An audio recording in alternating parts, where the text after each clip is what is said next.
Assalamualaikum warahmatullahi wabarakatuh. Hadirin pemirsa yang dirahmati Allah Subhanahu wa Ta'ala, di dalam forum-forum pengajian seringkali kita mendengar pembukaan di awal bahwa marilah kita meningkatkan keimanan dan ketakwaan kepada Allah Ta'ala. Yang menjadi pertanyaan kemudian, bagaimana cara meningkatkan keimanan dan ketakwaan terhadap Allah Subhanahu wa Ta'ala itu? Surah Al-Baqarah ayat yang ke-112 bisa menuntun kita mengenai tahapan-tahapan yang harus kita lewati dalam rangka meningkatkan keimanan dan ketakwaan terhadap Allah Ta'ala. Allah Ta'ala berfirman, A'udzu billahi minasyaitonir rajim, bala man aslama wajhahu lillahi wa huwa muhsinun falahu ajruhu inda rabbih la khaufun alaihim wa lahum yahzanun. Tidak, bahkan barang siapa yang menyerahkan diri, wajhahu, wajahnya, lillahi, kepada Allah, wa huwa muhsinun, dan ia senantiasa berbuat ihsan, falahu ajruhu inda rabbih, maka baginya ada ganjaran di sisi Tuhannya. La khaufun alaihim walahum yahzanun, mereka tidak akan dihinggapi oleh rasa ketakutan dan tidak pula mereka akan bersedih hati. Di dalam ayat ini ada 3 tahapan yang disebutkan agar kita bisa melakukan upaya-upaya peningkatan iman dan takwa kepada Allah Ta'ala. Para ahli sufi menyebutkan tingkatan itu adalah yang pertama fanafilah, yakni melebur diri kepada kehendak-kehendak Allah Subhanahu wa Ta'ala. Yang kedua disebut baqo, yakni kelahiran kembali.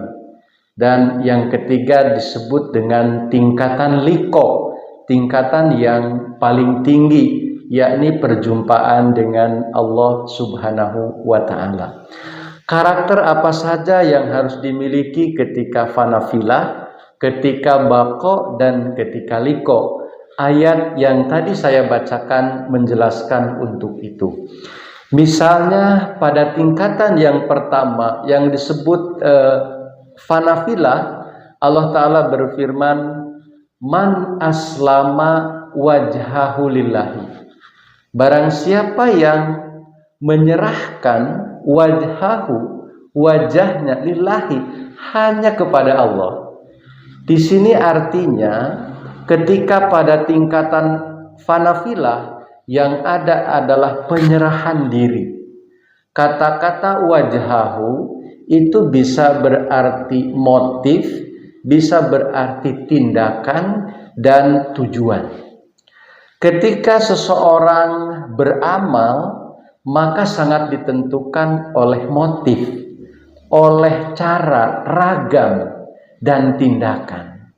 Misalnya saja ketika seseorang ingin diakui keberadaannya atau eksistensinya, maka kadang-kadang ia berbuat kebajikan, kadang-kadang ia bersikap dermawan, kadang-kadang ia juga menolong seseorang agar eksistensinya dirasakan oleh orang lain. Nah, orang yang ingin meningkatkan keimanan dan ketakwaan kepada Allah Subhanahu wa Ta'ala, semua tujuan, tindakan, dan motif yang melatar belakangi ia beramal tidak lain dan tidak bukan hanya kepada Allah Subhanahu wa Ta'ala, lillahi, ya, hanya demi Allah Subhanahu wa Ta'ala. Oleh karena itu, pada tingkatan awal yakni fanafilah, kita bisa menyerahkan segala kemampuan kita, ya, segala potensi kita diperuntukkan dan dibaktikan hanya untuk Allah Subhanahu wa Ta'ala. Inilah tingkatan pertama yang disebut dengan fanafilah. Artinya secara singkat adalah melebur egonya, melebur hawa nafsunya, dan mengarahkan setiap amal perbuatannya sesuai dengan lillahi ta'ala, ya, sesuai dengan aturan-aturan Allah Subhanahu wa Ta'ala.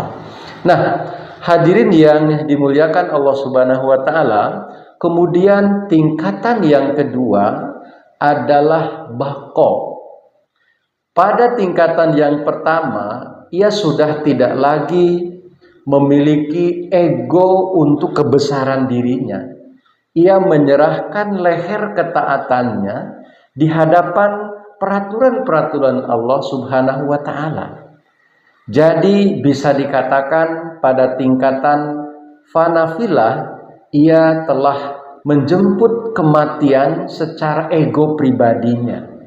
Nah, ketika seseorang sudah pada taraf demikian, maka ia akan terlahir sebagai makhluk baru dengan semangat yang baru. Inilah yang kemudian disebut dengan tingkatan bako. Bako itu artinya adalah kelahiran kembali. Mungkin pada tingkatan-tingkatan di bawah fanafilah, ia berbuat itu ingin dipuji oleh orang lain, ingin diakui kebesaran dirinya, dan ingin diakui segala yang menyangkut kebesaran dirinya secara duniawi. Tetapi ketika pada tingkatan bako, kelahiran kembali, maka ia semangatnya sudah tidak lagi untuk hal-hal duniawi, tetapi semangatnya adalah untuk Allah Subhanahu wa Ta'ala, untuk keridhaan Allah Subhanahu wa Ta'ala. Inilah yang kemudian disebut dengan bako, ya, kelahiran kembali. Cirinya disebutkan dalam ayat yang kita baca di awal adalah wa huwa muhsinun, dan ia istiqomah dalam berbuat ihsan. Nah, tentu menjadi pertanyaan juga, ya, kenapa dikatakan ihsan? Ihsan itu adalah berbuat yang lebih. Misalnya saja ketika kita meminjam uang 10.000, dan tentu saja sesuai batas waktu kita akan mengembalikannya dengan jumlah yang sama, 10.000 lagi, maka itu hanyalah sebuah kebaikan. Tetapi dikatakan ihsan, berbuat lebih, ia meminjam 10.000, maka dikembalikan 15.000 misalnya. Tentu saja tanpa ada terkait dengan perjanjian-perjanjian sebelumnya atau istilahnya riba. Nah, itu adalah berbuat ihsan. Nah, ketika kita menerima kebaikan orang lain, kita juga membalas kebaikan orang lain, itu setara saja. Tetapi ihsan itu adalah, ya, membalas kebaikan orang dengan cara yang lebih. Nah, disebutkan di dalam ayat ini bahwa tingkatan bako atau kelahiran kembali ditandai dengan wahwa muhsinun. Ia istiqomah di dalam berbuat ihsan. Berbuat ihsan terhadap sesama, berbuat ihsan terhadap Allah Subhanahu wa Ta'ala. Mungkin pada tingkatan-tingkatan dasar ia beribadah kepada Allah Ta'ala itu dengan harapan ada balasan, ada pengembalian dari Allah Subhanahu wa Ta'ala.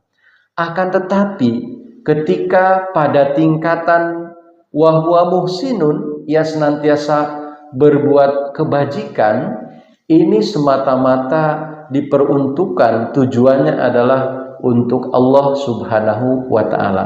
Tidak lagi mengharapkan kebesaran-kebesaran yang sifatnya duniawi, tetapi diarahkan untuk tujuan keridhaan Allah Subhanahu wa Ta'ala. Hadirin yang dimuliakan Allah Subhanahu wa Ta'ala, yang selanjutnya tingkatan yang paling tinggi adalah disebutkan dengan liqa'illah, ya. Jadi berperjumpaan dengan Allah Subhanahu wa taala.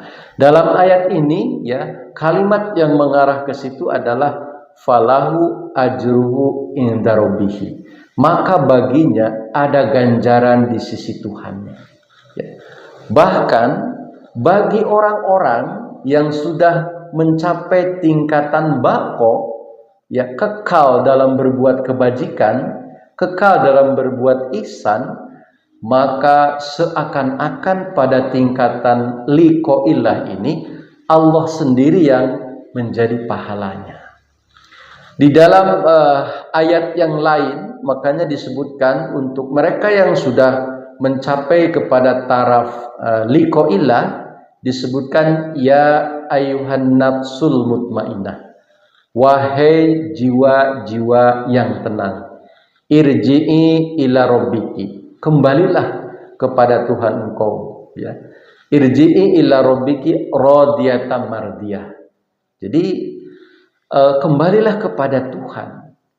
Ya, Allah ridho kepada engkau dan engkau pun ridho kepada Allah Subhanahu wa taala. Artinya di dalam tingkatan yang paling puncak ini, ya, Allah sudah ridho kepada kita, kita pun ridho kepada apa yang sudah menjadi aturan Allah Subhanahu wa taala. Tidak ada lagi pertentangan, saya harus melakukan sholat untuk ini, untuk itu, atau mengharapkan hal-hal yang lain misalnya. Ya, tidak. Ketika mencapai taraf yang paling tinggi ini, ya, semuanya adalah dibaktikan untuk Allah Subhanahu wa taala.